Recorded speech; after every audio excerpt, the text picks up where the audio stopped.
Yo, what is up, Bitcoiners, friends, audience members, guests, everyone? Welcome back to the Build 'em On podcast. I'm your host, Trevor Bello. And today, as you can see, as you might have noticed from that intro, we're doing something a little different. Things are changing here at Build 'em On. And as much as it's bittersweet, it is for the best. So just to kind of start this off, I am Trevor Bello. I've been in the Bitcoin space for about 4 years now. I've been doing this podcast for about a year and a half. And well, actually, it's been about a year and 9 months. Nonetheless, I am actually transitioning out of being the host of your podcast here. So you might have noticed in the introduction video, we've got some new hosts. So the new hosts, and I'll introduce them in a little bit, are Joel Thomas and Kaylin Folk. These are two incredible dudes, two incredible Bitcoiners who really understand the space. And I'm really excited to transition this podcast to them as the hosts for a couple of reasons. Number one, I just don't have time to do it anymore. And, you know, the fact of the matter is that I'm building a business as a contractor. I'm raising a family, and the bandwidth that I have no longer allows me to be a valuable host to this podcast. And while it's really sad to let go of it and to hand it off, I know that I'm handing it off to people who are going to do it justice. And so, you know, before I bring them up, before I introduce them, and, you know, we just kind of discuss, you know, some of the things that we've learned in Bitcoin over the last year, where we see Bitcoin going and where we see mining as a whole. You know, I want to say a couple of things. First things first, I want to say thank you to everyone over the last year and 9 months who has watched the show, who has reached out to me at conferences, who has reached out to me through email and through messages on YouTube and Spotify.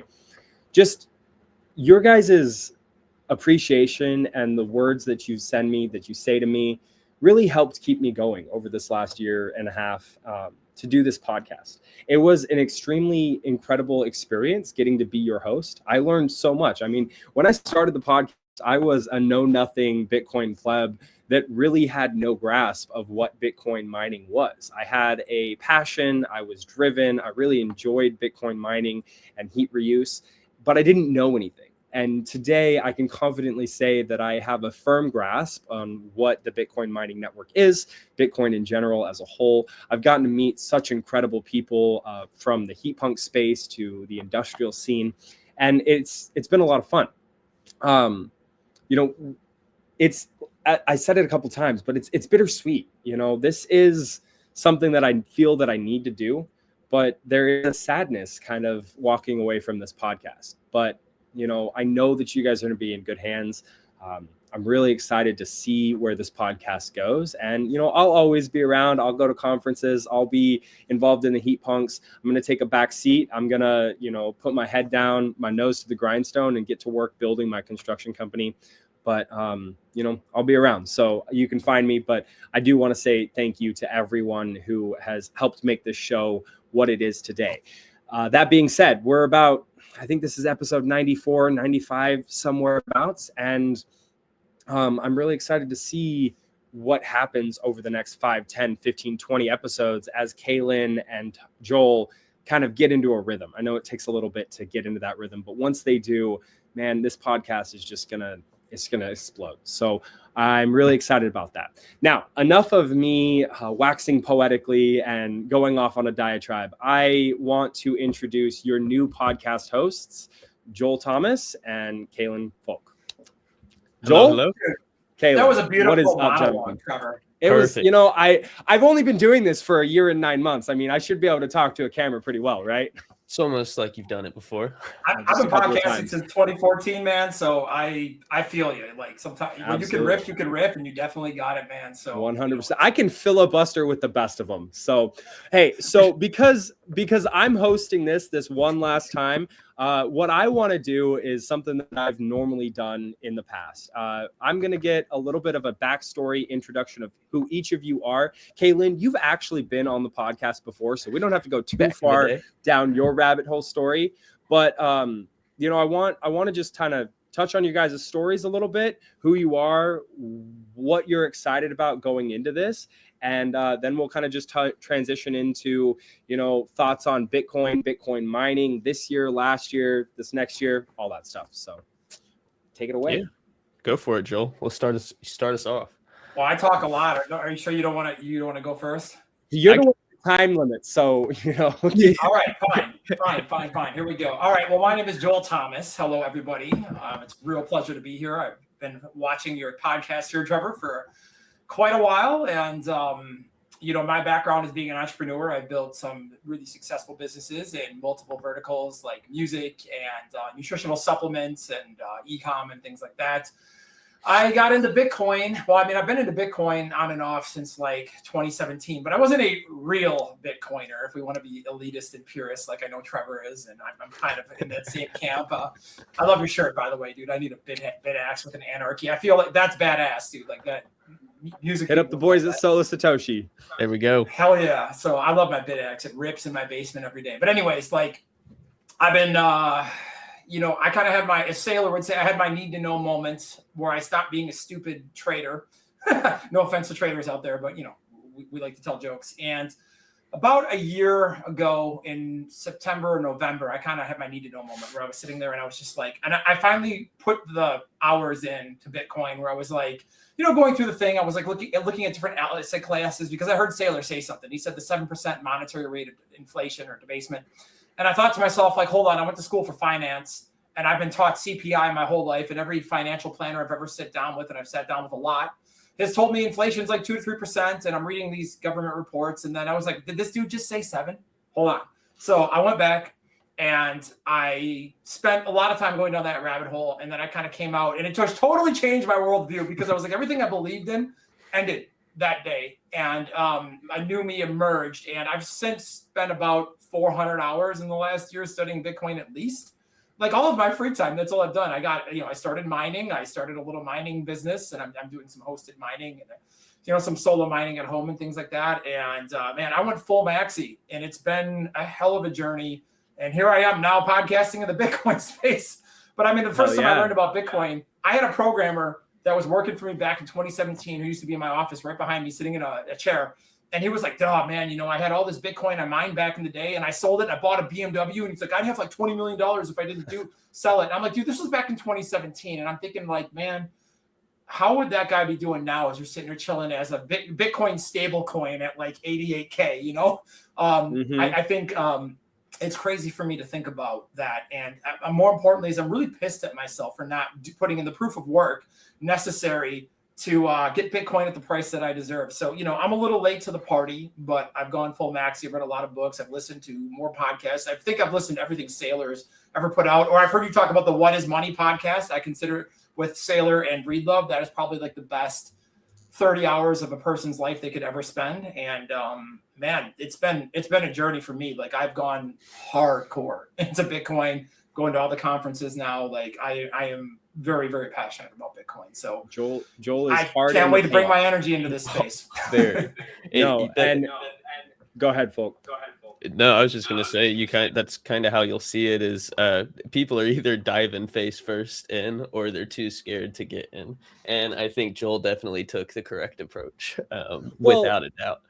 What's interesting to me is what you just said there, Kaylin, is you're either too scared to take the leap or you take the leap. And most people, myself included, there is a timeline of where you are too scared, but then you see enough things happen and you're like, okay, let me dip my toes in the water. Once you dip your toes in the water, realize that this is prosperity. This is the better way. This is how we want life to be.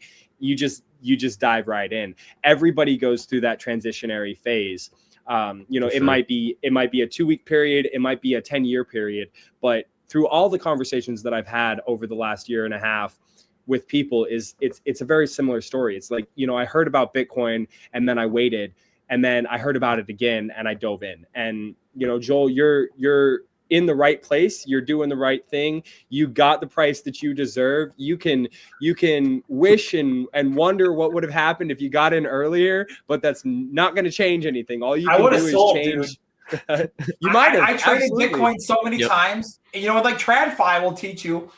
Terrible people in TradFi. No, I'm just kidding. TradFi will teach you that, like, if you're up like 10%, 20% a move, you got to sell because they're like, dude, that's your whole year. Just make one good trade and you've beaten all of traders. Because statistically, the more times you trade, you're going to, like my brother is a pro trader, 7% of traders make it and make money, right? And I don't think I'm any better than people that sit on Wall Street, or I even have a chance of doing that, because I have not put my 10,000 hours, and when I trade, I lose money. So I'm like, man, now I'm holding. But what I'm learning about Bitcoin is you really got to have a set of balls of steel, man, because like right now, for example, I go on X and everybody is just tears out. It's the end of the world. And I'm just like, dude, I'm excited, man. As a maxi, I'm like, I can buy Bitcoin cheaper.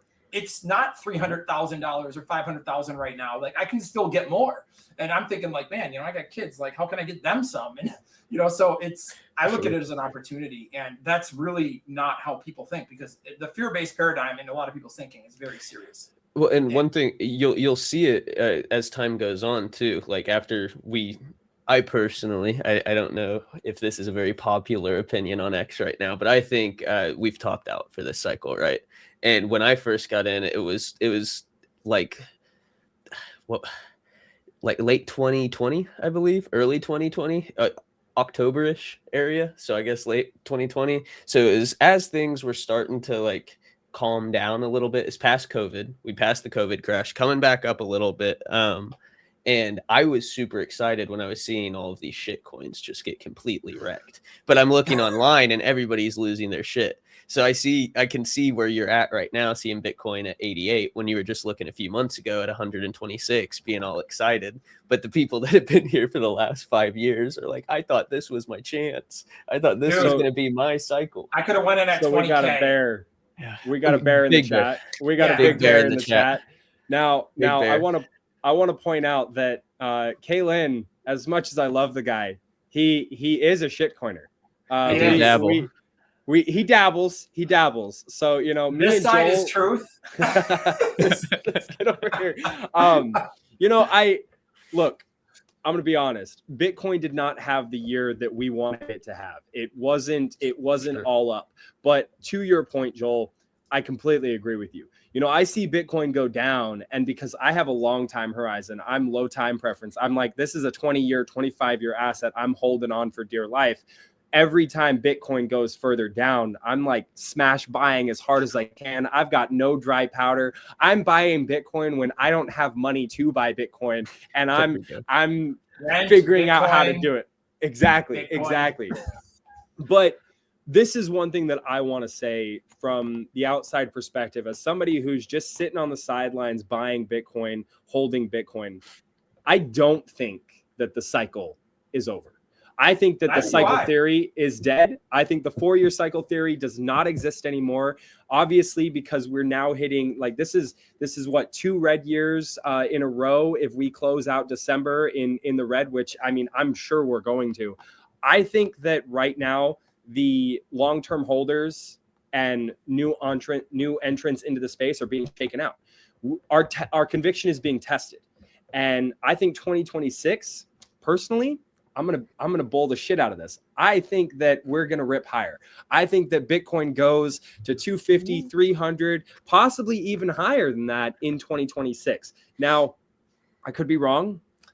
It could be we did top out at 126,000, and in that case, guess what? Cheaper sats. Doesn't matter to me. There we go. Either way, 20 years from now, I know my Bitcoin stack is going to be worth more than it is today, and that's what matters. Now we got a little bit sidetracked, so I'm gonna pull us back together. Kaylin, please just give us a brief synopsis, because we've already kind of gone over your story. People can look back in the history of the chat to find out who you are, but give us a brief history of like who you are, what you're doing in the space, and all the stuff. Yeah. Well, as you guys can see, name's Kaylin Folk. I've been in the Bitcoin mining industry for about 5 years now, or 5 years in October, as we were just going over. But I work as a mining technician. I worked at a 2-megawatt farm for about 2.5 years, unemployed for a good 3 months, finding another farm. And now I've been managing a 40-megawatt site in the Oklahoma region for going on 2.5 years now. So my experience doesn't come from as much as there's a lot of nuanced topics still in Bitcoin that I do not know that Joel's going to be able to completely school me in, from all of his research and deep dives truly into the subjects and the technology. I'm from a more hands-on perspective. People send us ASICs. I throw them on a shelf. They break. I fix them.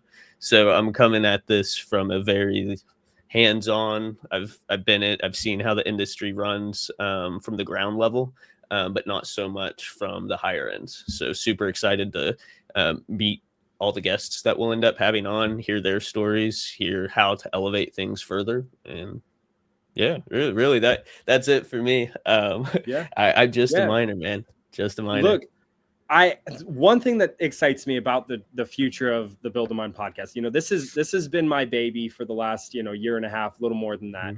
And what excites me about the future is that I'm handing it off to somebody who is a Bitcoin miner on the industrial side of mining. To your point, you take machines, you fix machines, you get them online, you figure out how to optimize your efficiencies, your airflow, all that stuff. Like you live and breathe the industrial mining facility life. And that's not something that I had. I'm a pleb miner. I got a miner on my counter. I got a miner in my heater over here behind the wall, like small scale.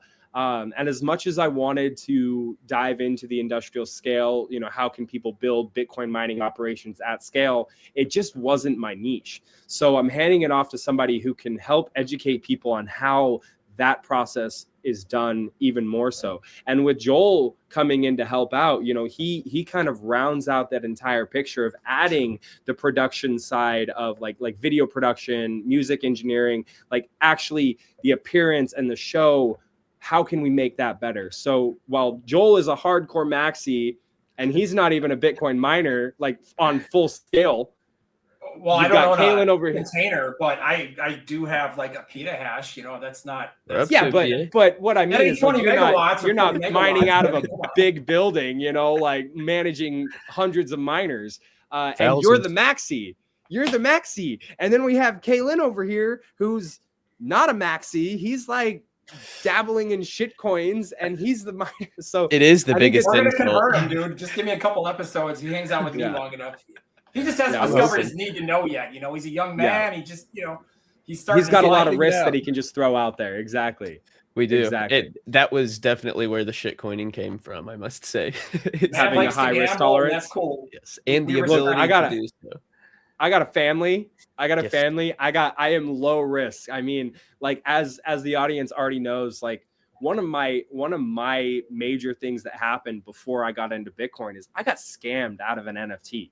You know what I mean? And really? This was a pivotal time for me because not only did I lose like $600 that I didn't have to lose, I lost a lot of trust from my wife.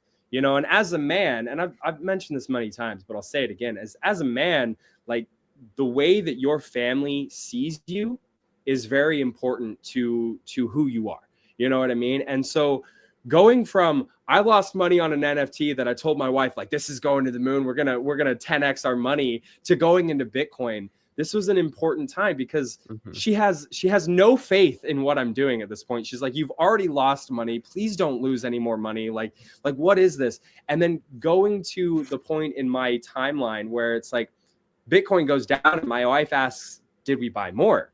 So like, there we go. This has all happened in the course of me doing this podcast and learning and stuff. And so my point is that we go from one end of the spectrum to the other end of the spectrum and fall somewhere in between. I fell on full maxi. Kalen, he's got a higher risk tolerance and he can play around with things. But at the end of the day, like, I know that he believes in the fundamentals of Bitcoin as a long-term storage of generational wealth. So it's not like he's over here like XRP is going to overtake Bitcoin. It's like, no, I dabble in XRP. No. I buy a little Solana. I buy a little ADA over here. But it's hold like on, I got a trash can on camera in the other room. Can we bring that on camera to throw your XRP? I got a friend who's an XRP maxi. He's like a high-profile manager in a really famous band, and like, dude, he calls me and he's like, bro, XRP, this and that. And I'm like, I'm a maxi Bitcoin, like, I'm like, you can keep talking, but all I hear is little. It's like when I had a young 2-year-old, and they're just screaming. All I hear is coming out of your mouth. Yeah. Like, why don't you say something that actually has some weight? I don't know. I'm like, hey, didn't the CEO just rug you guys like and sell off like millions of coins like a few months ago or something? You know what I mean? I don't know. It's funny. I just love it because he gets so fired up about it. He's so passionate about XRP. it is ridiculous when all I hear is XRP from like the mainstream community, like or just people like people find out I'm a Bitcoiner and they're like, oh, so like, what do you think of XRP? And my immediate like reaction is just like toxic Bitcoin Trevor. Yes, toxic Bitcoin Trevor, exactly. Every truck driver that we've ever had deliver on site, and they're like, if they start a crypto conversation, what is this place? It's like, oh, well, have you ever heard of it? They We're have mining XRP. whatever. Yeah, just tell them that'll keep in the conversation immediately. But they all have their shit coin of choosing that they blab out about. Well, what do you think about this? What do you think? All right, about this? all right. I'll cede one thing. I have like that much love for Dogecoin. Okay. Like, I don't touch Doge. All right, I'm gonna pass this podcast over to these guys. I'm gonna bounce out. I don't want to be part of this conversation anymore. It's a shit coin. But I did make money on Dogecoin back in the day. I mean, just being a degenerate gambler. It is mineable. You can make money selling feet pics online. Does that mean that it's like, I'm just saying, is it ethical? Is it ethical? Is it right? Is it going to help you sleep at night? I don't know. Personally, Joel, I don't know you that well. I do know that like I sleep like a baby at night when I stuff my extra cash into Bitcoin. Yeah, I'm just waiting for it to come back up so I can rotate back into Bitcoin, because at this point I'd be taking a loss if I were to get rid of it. So, I mean, I do have a little bit of Dogecoin, but you're going to keep taking a loss, brother. It's a transition, homie. Transition. You gotta take your XRP hormone therapy. You gotta no XRP. I wouldn't put that shit in my. The Bitcoin Maxi's biggest enemy. Oh man, I don't even think about it that much. It is. We can all agree to disagree. 100%. Having different opinions. Yeah, differentiating, having different opinions is important. Having conversations about why we believe in something is also important. This is where the toxic me comes out, because I don't even want to have a conversation as to why you believe in XRP or Doge or why you trade it, because it's like to me it doesn't matter. And maybe that's why I don't make a good host anymore, because I don't have the patience for this. Maybe you guys will do better than me. I don't know. You've been to those last few conferences. There's a miners are coming out of the closet, man. For Christmas, I bought you an XRP t-shirt. Oh God! Well, I'm gonna wipe my ass with it, just like I did with the AlphaPex miner shirt that I got at one of the conferences last year. Yep. Caitlin. You saw me the way I reacted when the Coinbase guy came up and started talking to us about their lending product when we were at the mining disrupt. Like, I have no patience for what I deem to be scam and grift. At the end of the day, my personality, the way I live my life, I'm here to better myself and better the people around me and not steal from people. You know what I mean? For sure. That's why I believe in Bitcoin. Bitcoin is the ability to take your time, your energy, something that you only have so much of, and trade it for an asset that cannot be debased or stolen without your implicit acceptance, or without you allowing it to happen to you. You know what I mean? You can make a mistake, you can be sloppy with your key storage, whatever, and you can lose your Bitcoin. Somebody can come in and steal it from you, whatever. But nonetheless, like, a government cannot take it from you, a corporation cannot take it from you. And so, to me, as someone who I believe in humanity, I believe in the purpose of people and individuals. I believe that every person has a right to what they want to work for in life. And I believe that they should be able to trade that for something that fundamentally puts that power into pushes that power into the future. You know what I mean? Yeah. So, and it's the only industry, like I always say, it's the only one of few industries, I'll say, that a normal person, somebody with almost nothing, not a lot of money, you don't need a crazy job to start stacking sats every paycheck. $20 every 2 weeks, every week, whenever you can. It goes so much further than you would ever imagine. And go back 5 years and just do $15 a week. It's like how much, like everybody spends $15 on bullshit each week. You can put that off to the side, and if you did, this is where you'd be at in life right now. And it's like, well, do you plan on being alive in the next 5 years? Most people say yes, so you might as well spend $15 a week buying some Bitcoin. You know, there's just nothing else like it. There really isn't anything that takes normal, everyday, average Joes and can turn them into like it's life changing. Truly. That's one of the worst, like, terrifying things about Bitcoin is you calculate everything in terms of opportunity cost. So, for example, I went to lunch today and I didn't have time to like make lunch, and I literally walked into like Chipotle. And I'm like, this burrito was like $13. And I'm like, how much Bitcoin can I get? And if Saylor's right, and let's say we hit a $13 million Bitcoin in 20 years, what's the future value? I'm sitting there calculating this on land. I'm like, this burrito was, I don't even know. Let's just say like $1,000. And I'm like, do I want the burrito or should I just starve? Sell the house. Buy more Bitcoin. Shoot, Joel, you might be a bigger maxi than me, man. I don't pay attention. I'm an entrepreneur, dude. I think in future value all the time. So like, even good like you and I were having this conversation, I feel like at Mining Disrupt, like, you know, I understand on industrial scale because again, I'm a pleb, right, with a little star next to it. Like I don't fucking, I can't swear, can I? I don't know, but I don't have a container, right? I'm not running a 10 megawatt site worth of miners. I don't have a $20 million tank investment. So the scale I'm mining at, it's like I can just pay the electric bill and everything out of pocket with my normal business operations. Yeah. So for me, it's like I want the sats. I don't care about the tax advantages. So like, I always calculate things in future value because it's like if you look at something, you're like, oh, well, this might not be profitable in the next 2 years. I'm like, I don't care if it's profitable in the next 5 years. I'm worried about is it going to be profitable in 30 or 25 or even 20. So I always calculate and make my decisions based on that as long as it can stomach the current value cash flow.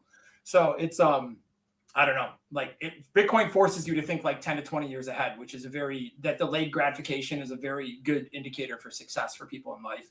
And I'm a little bit older than you guys, so, allow me to be an old man and give you some dad advice here. But, delayed gratification is really important because when you're 20, you're like, dude, I got money. I'm going to go blow this on partying, do dumb shit and get tattoos and, chase girls and stuff like that. And when you're 40 and you have like a family and like you're established, you're like, dude, what am I going to be doing in 20 years? And if something happens to me, like what's my succession plan and what's going to happen to my children? And like, what structure can I protect my, so you start thinking about like, crazy stuff like that. And that's what I love about Bitcoin. Like I said, it really, it increases the delayed gratification think that people have and forces you to revalue the entire world in Bitcoin. And, it's like all of a sudden I don't want to go out to eat anymore. I don't want to buy things I don't need. I want to live like a hermit and I want to sell everything I own and live as cheap as possible and just get more Bitcoin because I know it's like 5 or 10 more years of pain. And then it's like F you money. And, it's like, then you can just live off interest for the rest of your life and loan and get arbitrage. Now, I want to caveat everything that you said, because I agree with you, like, fundamentally. I really do. However, you can't eat your Bitcoin. And obviously, so everybody has to find this balance between the life they want to live 20 years from now and the life they want to live today. Okay. So is like, I had a conversation with one of my favorite people in the space, Sat Stack and Pleb. And, you guys might be familiar with him, but he's an ex-Marine. He's got a big house. He's building a schoolie. Him and his wife want to go off grid. They want to live, a sovereign lifestyle. And one of the things that he said is, they sold Bitcoin to buy a house back in 2017 2016 timeframe, and when he looks at the price that he paid for that Bitcoin in today's terms, he wants to puke. Okay, now I get it. Looking at the price that you paid in 2016 versus the price of Bitcoin today, that is nauseating. However, what did buying that house? It's a home for the family. It's protection. It's security. Okay, and so you can look at that burrito and you can say, man, this $13 burrito today is going to be $1,000 30 years from now. And that is, something that you measure in your own mindset, I guess, your own head. But how hungry are you? You know what I mean? How tired are you? Okay, that's exactly my point. And I got rewards on it in Bitcoin. That's exactly my point. My point is that you need to weigh what you need and want now versus what you need and want later, and find a place in between. Are you like, I'm married. Okay. I have a 16-month-old son. There is no way my wife is going to let us live in a teeny tiny little trailer on an air mattress in the middle of the woods so that we can spend our mortgage on Bitcoin. Like, it's not happening. As much as I would love to, like, if I could sell my house, I would have already did it. Exactly. But you got to be a dad and you have to protect and provide. 100%. And so I love my house, by the way. Joel's not selling his house for Bitcoin to pay it off with Bitcoin. But, at the same time, I don't really believe in diversification. I believe in concentration mostly. But that being said, if there's one thing I would diversify into, it's if you have children, it's way better to own a home and have property where you can take your kid outside and you throw the ball back and forth with the boy and like open up the grill and like go collect wood and make a fire and like dig a pit and not have to deal with an HO. You know what I mean? Like that's, that's, no, I completely that agree has a real value, and not everything has to be an economic decision, but, Bitcoin will. Especially in this industry, I mean, I can hit that point of view coming from somebody that's like been through the ups and downs of the industry, working for the people that have to deal with the ups and downs of the industry where they've got to shut down shop. And you'll see it if we are in a bear, or if it's going to take till 2027 to start going into a bear, if this 4-year is over. But there's going to be lots of companies that will fail inevitably. I'm very curious to see how these treasury companies pan out once they have to start liquidating some of their holdings to start paying back. Sailor, man.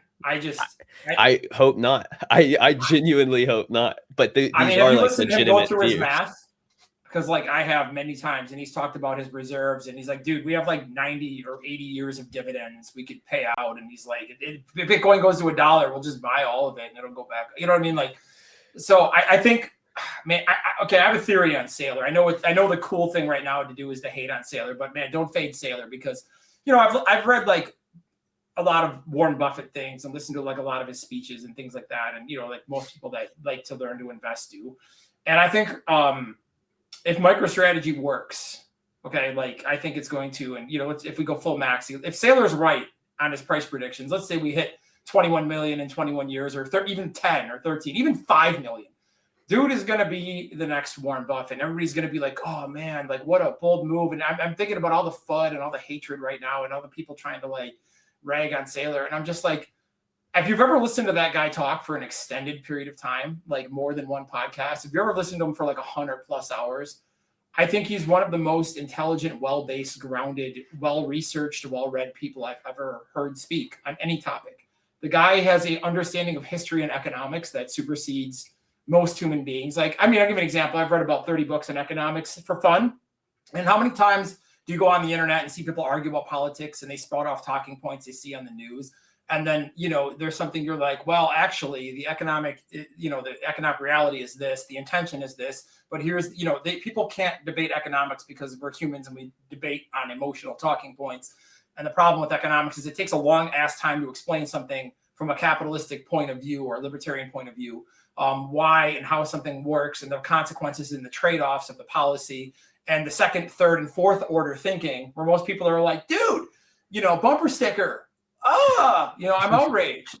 So that's the problem, is like you get a lot of bumper sticker outrage, but if you really listen to Sailor talk and think about how he structured, this is not a guy who's starting. Of course, there's risk, and of course he could be taken out. But I'm saying the probability of that, if there's someone to believe in right now, I bet on that guy. And I have some MSTR, I'm a little master strategy. Genuinely, like, I agree with you. I just think that I don't think that it has nothing.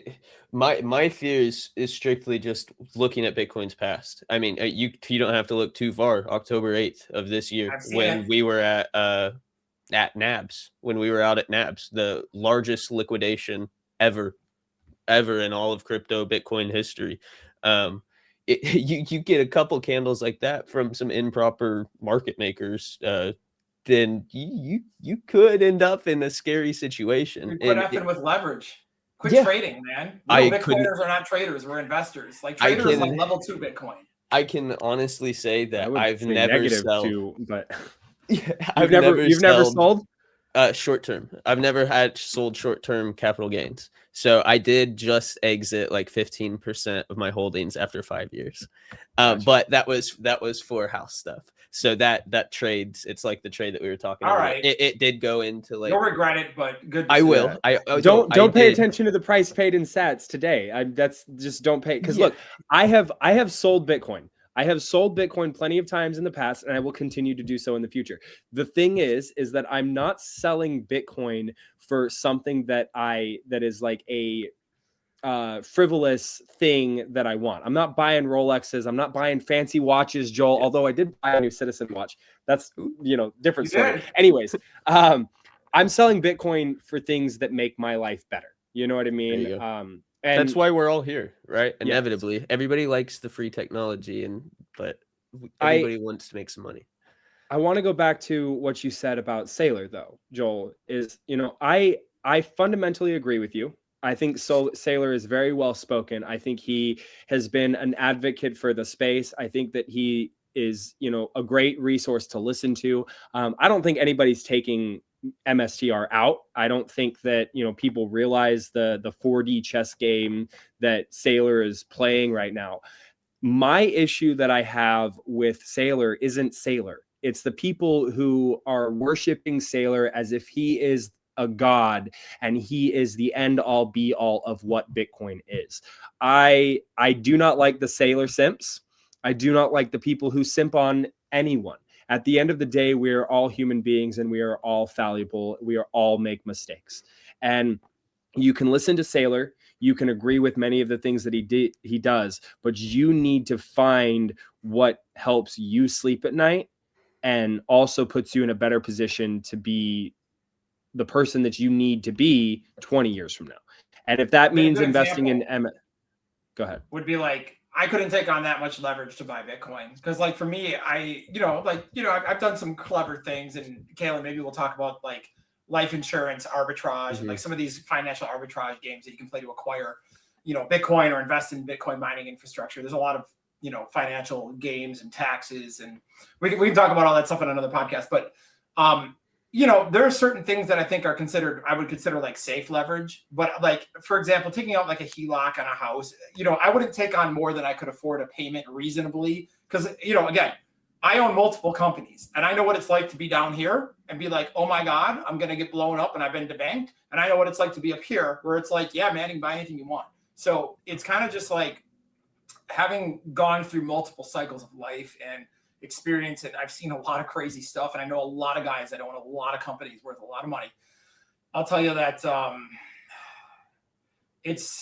don't know. It's just very interesting to see. And when you experience all that, there's a certain level of risk tolerance. Like my friend who's a financial advisor, he says to me, on a 1 to scale risk tolerance of my clients, you're like a 300. I'm like, I don't think I'm I'm actually not that insane. Like I'm actually pretty risk averse. I got 3 kids and like, I would never take more leverage, I guess is what I'm saying, than that I could handle with a very, very high amount of margin. You know what I mean? Mm-hmm. So like, for example, I looked at how could I get more Bitcoin?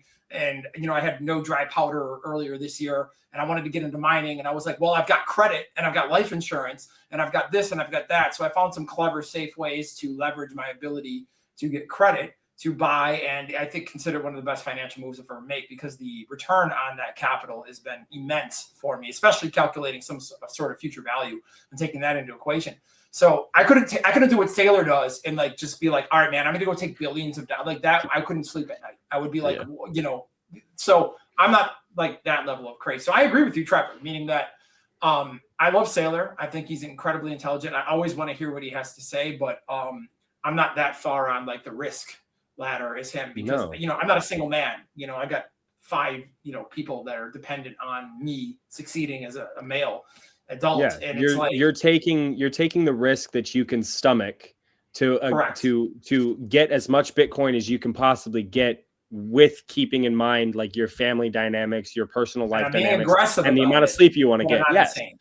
Well, I mean, shoot, I'm being aggressive about my Bitcoin buys. Bitcoin drops 25% and I buy as much as I possibly can. And I actually go negative in my bank account, but I'm like, hey, I'll I'll work that back. I'll just work can a always couple make more extra money. hours. I can always make more money. But the fact of the matter is that I'm not going out and spending my mortgage and my food money on Bitcoin.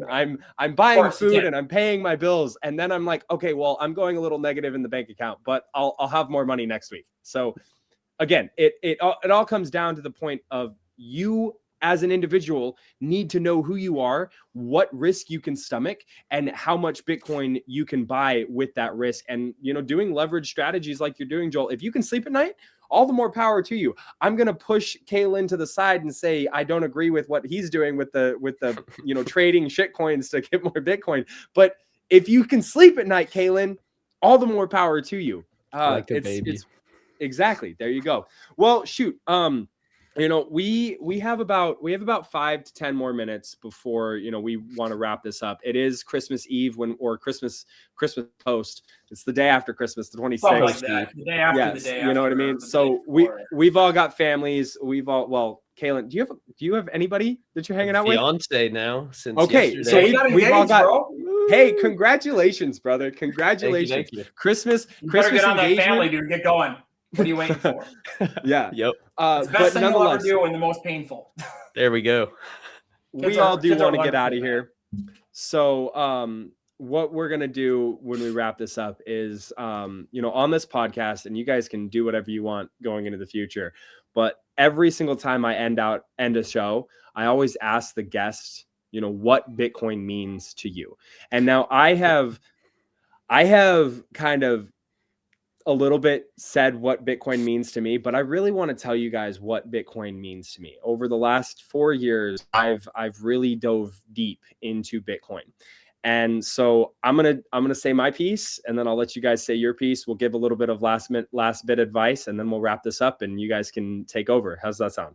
I like that. All right. So what does Bitcoin mean to me? A lot of people will sit there and tell you Bitcoin is freedom. Bitcoin is the ability to save time and energy. To me, Bitcoin is hope. And while people are going to be like, oh, you're stealing the Sailor thing. Sailor says that all the time. The reason I believe, fuck off, Joe. The reason I believe that Bitcoin is hope is because for the last, 2,000 years, the average man has had his time and energy, his life force, because his life force is directly tied to his time and energy. He has had that stolen from him. He's had it stolen through debasement, stolen through taxes, stolen through inflation, stolen through coin clipping and every other means of theft that you can imagine. And it wasn't until 2009 and the inception of Bitcoin where the average man could take his life force, trade it for Bitcoin, and store that fundamentally for the future. And that in and of itself means that the average man can hope for a better world, a better tomorrow, a better future for not only himself, but the people that depend on him, the people that look up to him. So for me, as a 29-year-old man, I got into Bitcoin at 26, 24, 20, around that time frame. No hope. Okay, I've spoken about it before. I was depressed. I was anxious. I didn't know about the future. I wasn't sure about anything. I found Bitcoin and I realized fundamentally at my core, in my heart, my soul, at the very base layer of who I am, that I want to have a future. I can have a future. And through saving my life force and my time and my energy in Bitcoin, I can project that future as far as I can see. And that gives me hope. And so for that reason, I'm going to stand on the Bitcoin is hope hill and I'm going to scream it to the mountaintops. I'm going to scream it to the world because I see a lot of depressed people. I see a lot of sad people, a lot of people who don't want to live tomorrow. They want to kill themselves. You have male suicide rates increasing exponentially. And I would argue that is because these men have no hope for a future. They have no idea how they're going to live their lives and how they're going to raise a family, how people that depend on them are going to survive and succeed in life. And that's because they don't have Bitcoin. They're saving in fiat, they're saving in dollars, and they have no hope. And so therefore, Bitcoin is hope. Beautiful. You want to go first, Kalen? I can hit it. I honestly just couldn't agree more. Instead of Bitcoin is hope, I'd say Bitcoin is opportunity.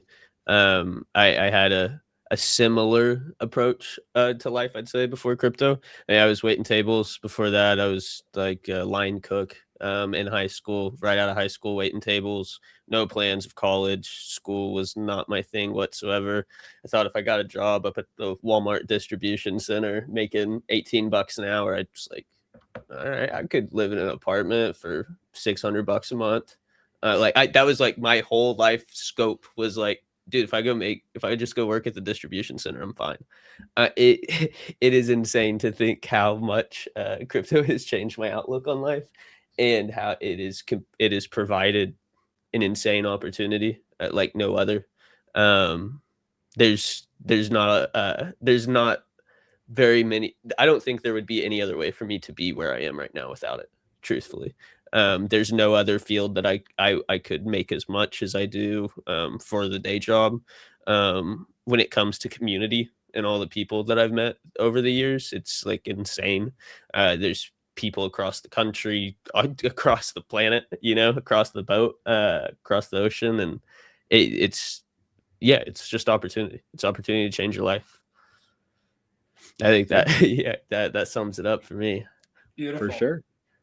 To me, Bitcoin is truth, and there's a lot of things Bitcoin means to me. But I think there's a level of study where you've gone so far into Bitcoin where it becomes a spiritual thing, where you actually feel like a deep emotional and intense spiritual connection to it, which sounds kind of crazy for anybody who's not that far on the ladder. But everybody who is that far on the ladder understands, and you know what I'm talking about. And something happened to my politics, and that's something I try to avoid speaking about. So I'm not going to go there, but I'm just going to generalize. Something that happened to my politics a couple of years ago is I'm married to somebody from a foreign country who my country right now, in being a patriotic American, is in a proxy war with. A very terrible, very brutal one, and a very horrible one. And my kids, are raised speaking Russian, and I've been over there 18 times. And I have a lot of friends and a lot of family there. I also have people from the Ukraine that work for me and things like that, and some friends. But, I lost a lot of faith in the system from the politics I had growing. I'm in my mid 40s. I'm 44. So I lost a lot of my faith in the last few years in the system, where it's like, I feel like my vote doesn't matter because all that's going to happen is, I'm about to go full libertarian, but you know what I mean? Like, I'm going to give my money to the government. They're going to go spend it on stupid shit, and they're going to hurt people, and they're going to do bad things with it. And, I had a different worldview when I was younger than, I kind of hit like a point of skepticism in my life where I lost faith in the system. And like running a business, I've seen all of the things that I've built eroded away by inflation in the last 5 years. And I've watched my margins go down, and all of the people, wonderful, talented young people that I've employed sit there. And it's like, I got a guy I'm paying like $92,000 a year, and he's pouring his heart to me. He's like, dude, I'm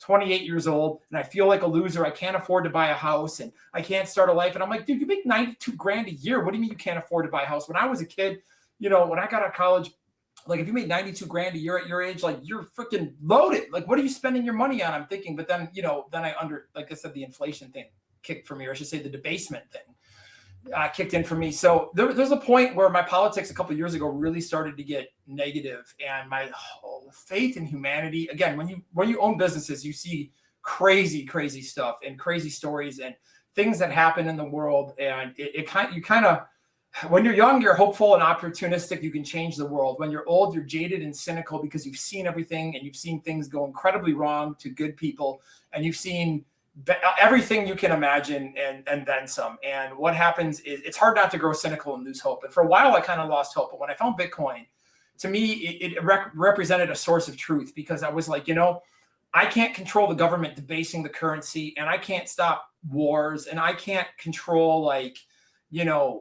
just insane people doing crazy shit. But what I can do is this at least allows me a way to have some sort of security, protect my family, and take care of the people that I care about. And if this turns out financially the way I think it's going to, and like I said, say Sailor's right, and many years from now, maybe I'll have the money to have a way more positive impact on the world than I've already had. And so to me, Bitcoin is like truth, like you said, Trevor. It's hope, it's opportunity, like you said, Kaylin.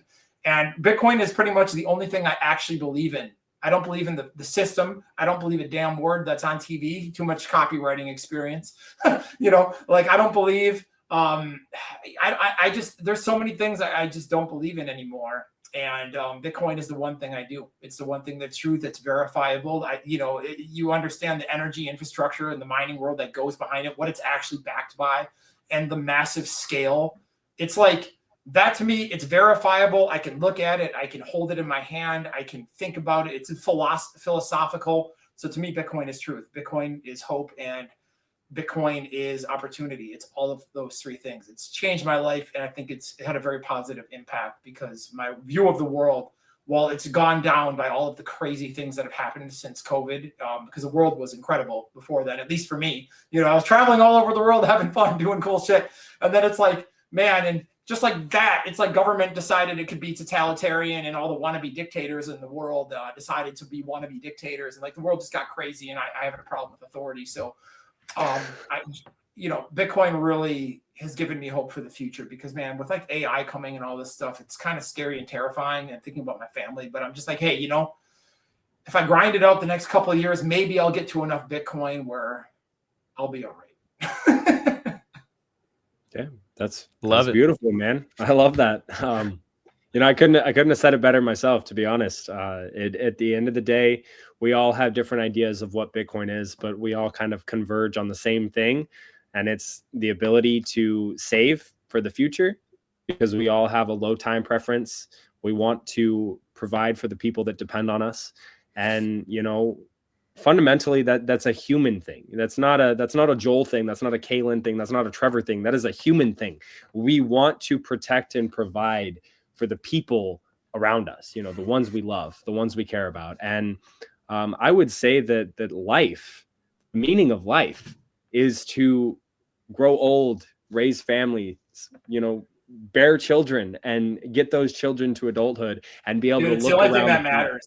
Exactly. That's money. exactly what I mean. All my friends that have like 3 yachts, dude, they're single. They're not happy. They're not happy. They're not happy. It doesn't matter. Yeah, you're still ahead of the curve. You have no idea. Absolutely. It's not very popular with people under the age of 30 having kids right now. And it's like, well, that's because they don't have hope. They don't have hope that they will be able to provide for those children when it comes to like actually doing the damn thing.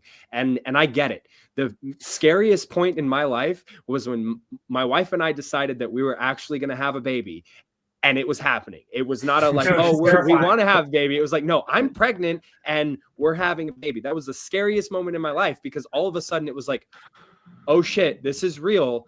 I need to buckle down. But it was also the most motivating and the most freeing feeling I've ever felt, because all of a sudden, everything that I thought I was, everything I thought I was going to be, completely changed, because it wasn't about me anymore. It was about her, and it was about my son. Exactly. Okay. Exactly. What my wife said to me, and Kaylin, maybe this will resonate with you. She said, there's never going to be a good time to have a kid. We're always not going to have enough money, or not have a nice enough house, or this or that. Or, we were living in a crappy apartment. I was a broke dude starting a business, and I was a total, bum. And she said to me, there's never going to be a good time. So might as well just do it now while we're young enough and have health. Because that's the only thing we have. Health. We have health, and we have in each other, and we have the desire to succeed. We'll figure everything else out. Dude, and she was right, man. Like within weeks of my first child coming, we found our first house. Like she got her first real job, like everything, because she's an immigrant, like everything just came together magically. It's like it just worked out. So it always works out. You just take the jump, man. And it's and then you figure it out. Whether you believe in God, or you believe in the universe, or you believe in yourself, things will work out. Continue to work hard. Don't give up, and just take the leap. Have a kid. You know what I mean? Like Kaylin, there is nothing better than watching your 16-month-old son like head first dive off the couch and then stand up, look at you, come running at you, and just like throw his arms into you. You know what I mean? Like it is the most rewarding thing to see a tiny little human that you built, that you helped create, that depends on you for everything. You know what I mean? Like there's nothing else more rewarding in this world. I'll tell you that, like I think of all the things, like by the age of 37, I accomplished every goal I ever had when I was your guys' age. Like I was depressed because I didn't know what else to do. And I like literally knocked everything out of the park because I'm an overachieving psychopath. And like, I sat down, lost. And I remember one particular moment, Trevor, where I watched my son go from the worst kid on his soccer team because he started a couple of years late to scoring his first goal. And I'll never forget that, because out of all the shit that I've done in my life and all the things I built, and like when I got my first #1 song, or I made my first $1 million in business, or like all these things that I was like, this is a lifetime achievement. I can't believe this happened. I never thought I would achieve this. Dude, that stuff didn't matter. It got demolished by watching my kid score his first goal in soccer. That was like 100,000 times more fulfilling than anything I've ever done in my career, or anything I've ever cared about, or any goal I've ever set for myself. So you're way ahead of the curve. Seriously, like a lot of people have to go through a lot of stuff sometimes to realize that. Everybody keeps saying that. There might actually be something to it. Just wait. Just wait. That's definitely the plan, the man. 5 years. It's a plan only achievable because of Bitcoin. Look, get yourself a sex trophy, have yourself a baby. It's going to be the best thing you ever did. You're going to enjoy it. It's a great experience. It's a great time. Can't really say anything else on that. Joel, we went much longer than you wanted to go. So it's been fun, so it's okay. Yeah. Good. All right. Well, I want to end off. I want to leave a piece of advice to the audience, to the future audience, to the people listening right now and in the future. Don't sell yourself short. Never give up on your dreams. Believe in yourself. You yourself can do more than you think you're capable of. And if you put the time in, you put the effort in, and you believe in yourself and your abilities, you can go a lot further than you ever dreamed. I have lived it. I have done it. I have done more this last year than I would have ever thought possible. Building a business, raising a family. And I know that the future is bright, and it's because I believe in my abilities. I believe in who I am.